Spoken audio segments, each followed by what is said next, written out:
Hey guys, it's the Brownbag talking sports here again to recap the divisional round of the NFL playoffs. This time I'll be focusing on the NFC games. So I'll start with the Saturday night game, Dallas at Rams. So let's begin.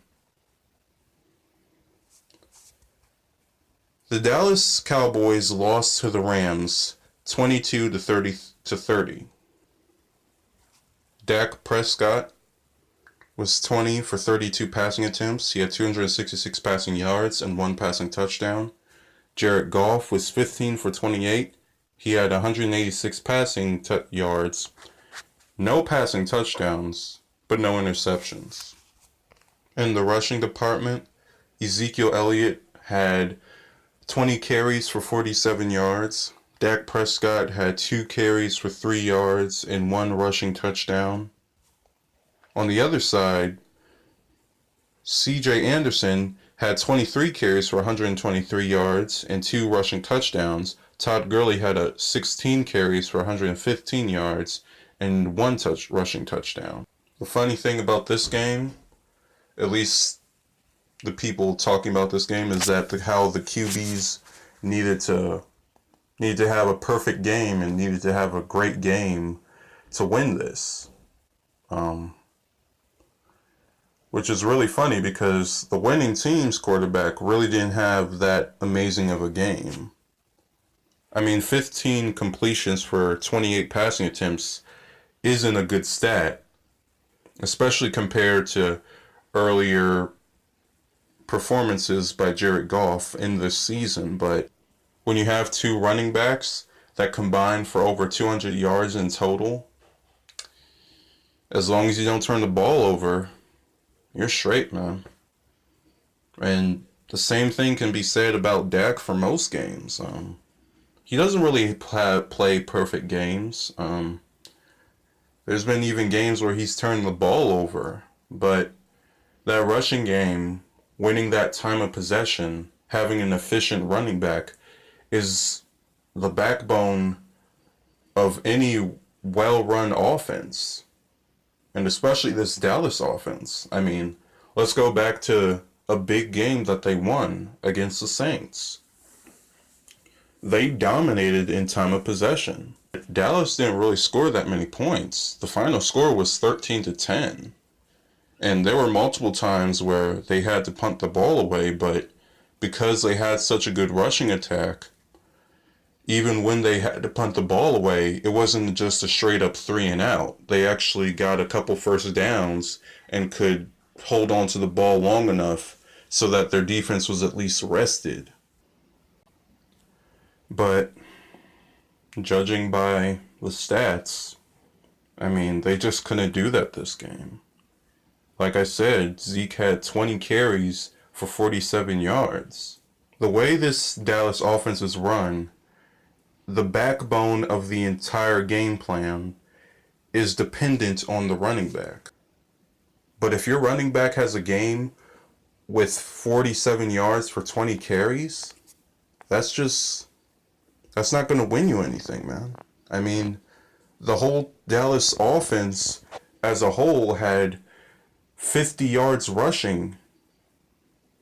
That's it. They had nothing else other than that. And that just astounds me, man. I mean, the receiving game wasn't too bad. Michael Gallup had 6 receptions for 119 yards. Amari Cooper had 6 receptions for 65 yards and averaged 10.8 yards a reception. He also had a receiving touchdown. I mean, the receiving team, I mean, it wasn't like piss poor or anything, but if your rushing attack is not there, then you need to do more in the air. The reception team for the Rams didn't really do anything. If anything, they did worse than Dallas's team in the air. Woods had 6 receptions for 69 yards. Cooks had 4 receptions for 65 yards. Woods averaged like 11 per reception. and Cooks averaged 16.2.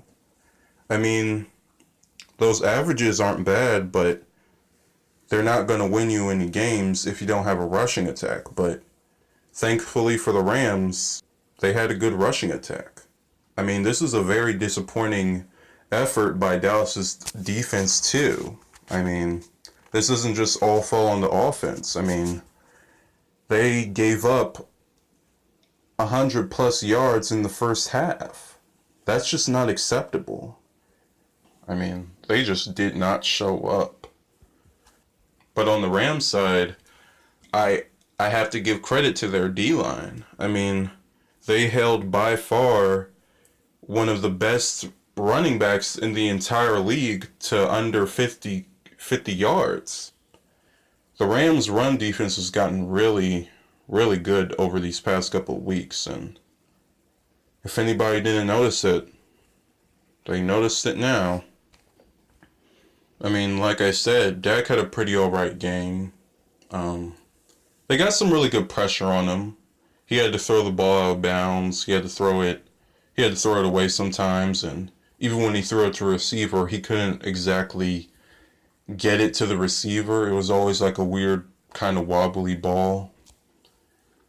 And there was one that was nearly picked off. I guess Dak was trying to throw it out of bounds or throw it somewhere, but yeah, the Rams defender was literally right there, and if he had caught that ball, that would have been a pick six, but he didn't. So, yeah. Overall, great performance. They look really legit. As for Dallas, you did a pretty okay job, Dak, but it wasn't enough. Great season, Dallas. I mean, I guess I can't really call it great, but it was a good season for you guys. I mean, you guys were 3-5 at one point. You guys looked like you were about to miss the playoffs yet again, but here you are. And you even won a playoff game. I mean, you guys have a lot to look forward to. This team is still young. I mean, just invest a bit more into your O-line. Just do that more. But yeah, that's all I have for the Cowboys and Rams discussion. So now I'm going to talk about the last game of the divisional round. The Eagles at New Orleans. The Eagles looked like they were going to win it by a landslide. I mean, New Orleans just looked sloppy out there. I mean, literally the first play of the game was a pick. If you look back on the play, Ginn probably could have easily ran that in for a touchdown if Breeze didn't underthrow him, but that didn't happen, so it was picked off. There are a few penalties on our defensive side to help the Eagles along down their scoring drive. Their first touchdown pass, our defender was looking at the ball, and he was running with his man, but for whatever reason, he either slowed down or stopped when the ball was, like, coming directly for Matthews. And I don't know why he stopped, because the ball was literally right there. I mean, try and make a tackle or do something with it, but he didn't, and that cost us 7 points, man. Well, that gave them 7 points, but that cost the Saints. And even when the Saints got the ball back, the Saints still look pretty shook up. They looked like that bye week hurt them a bit. I mean, it looked like they were just sitting and doing nothing all week. But yeah, man, it was just penalty after penalty. There was a delay of game penalty that cost them a first down. There was a time where Breeze fumbled the ball and was thankfully recovered by the Saints, so the Eagles couldn't get any easy scores. But by that time, they were already up by 14-0, and this game already looked like to be a wrap because Eagles were trudging down the field. Foles was driving. But thankfully,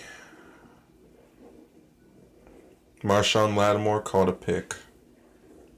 And that pick turned the entire game around because the Saints, they they didn't look good in the beginning, but when that second quarter started off, I think we still had a few shaky starts, but we got our act together. The Saints, they rallied together and brought the score up to 10-14 by the end of the half. The Eagles' offense was struggling a lot with a couple penalties. I mean, granted, they didn't get penalized like us, but they got a few false starts just due to all the noise in that dome, in the Superdome. And I have to thank the fans who went out there to support our team and to scream at the opposition because we needed you guys, man. We needed you guys. The defense shut out the Eagles for the second, third, and fourth quarters. And the offense took advantage of that. They went up and down the field, and while I don't think that they put the game away, I don't think the Saints put the game away when they should have, our defense still came through with the big pick at the end. We had the chance, the Saints had the chance to kick a field goal, which would have put them up by 2 scores late in the fourth quarter, but Will Lutz, the Saints kicker, missed it. So now Foles has great field position, and he can go down the field and score and be up by 1. Now, granted, I think there would have been some time left just because the Eagles weren't doing anything in the rushing department all day. I mean, their leading rusher had 10 carries for 33 yards. Not the worst rushing performance I've seen, especially from Dallas this divisional weekend, but still, I mean, I don't think they were going to do much on the running side, so they would have probably not sucked up that much clock. But Foles was driving down the field, man, and if they scored a touchdown, they were still up. I mean, that put the pressure back on the Saints, and the Eagles were lacking momentum, but that missed field goal gave the Eagles all the momentum they needed. I mean, they looked like they were about to go to the end zone again, but thankfully, like I said before, Marshawn came through with a big pick at the end. And that basically ended the game 20-14. Yeah, Saints won it. Let me get into the QB stats and the rushing stats as a whole. Nick Foles was 18 for 31. He had 201 passing yards, 1 passing touchdown, 1 rushing touchdown, and 2 picks. Drew Brees was 28 for 38. He had 301 passing yards, 2 passing touchdowns, and 1 pick. In the rushing department, Alvin Kamara on the Saints side had 16 carries. He had 71 yards, averaged 4.4 a carry. Mark Ingram had 9 carries. He had 53 yards, and he averaged 5.9 a carry. I have to hand it to the Eagles defense. They did a pretty good job against our running game. There were a few big runs. That Mark Ingram got one. I think Kamara got a couple.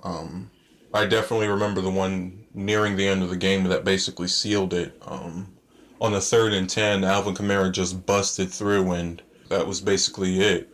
The Eagles had no chance after that. We just kneeled and got out of there. But already went over Smallwood, their leading rusher. 10 carries for 33 yards, averaged 3.3 a carry. Receiving wise for the Eagles, Alshon Jeffrey had 5 receptions for 63 yards. He averaged 12.6 a reception. Zach Ertz had 5 receptions for 50 yards. He averaged 10 yards per reception.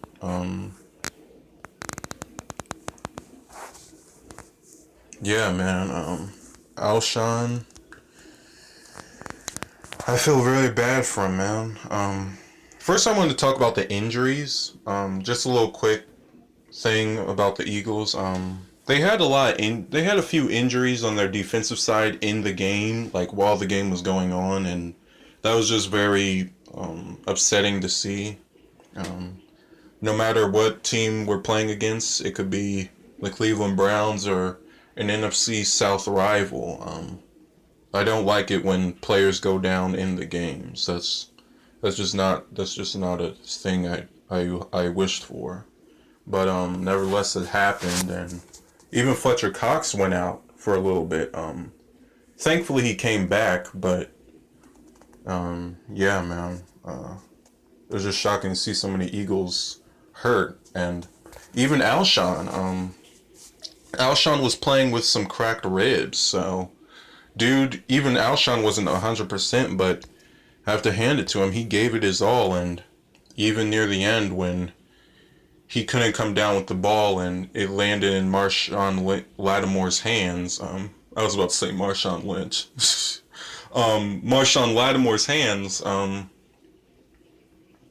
I can't be mad at him, and Eagles fans shouldn't be mad at him, man. I mean, that was a key drop that Alshon usually doesn't miss, and if Alshon doesn't have cracked ribs, he probably makes that catch, but at the same time, I mean, you're out there on the field and you have to make big plays for your team. Get into the off season and heal, man. You're a great player. Yeah, man. Speaking of injured players, Sheldon Rankins went out too. He's like one of our most dominant defensive players.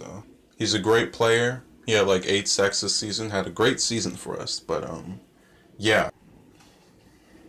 Hope you feel better, man. But yeah. On the Saints side of receiving, Michael Thomas, man. I don't want to focus too much on the Saints because I know that I already made my Saints fan reacts video and I don't want to overblow it too much, but Michael Thomas was the X factor in this game. The Eagles defense knew Michael Thomas was the X factor in this game and they still couldn't stop him. Michael Thomas had 12 receptions for a big 171 yards and averaged 14.2 yards per reception. And he had a reception for a touchdown. Yeah, man. Michael Thomas has just been coming through for us this entire year. Michael Thomas had a huge 2nd and 20 reception that got us a first down, and he got us a first down on the 3rd and 15. Yeah, we really needed him, considering that our running game wasn't all the way there. Yeah, man. I'm just really thankful Michael Thomas is here, and I'm glad he stepped up. I mean, I'm glad Ginn is back too, but I think that since Ginn stepped out and, well, he didn't step out, he was injured. I think since then,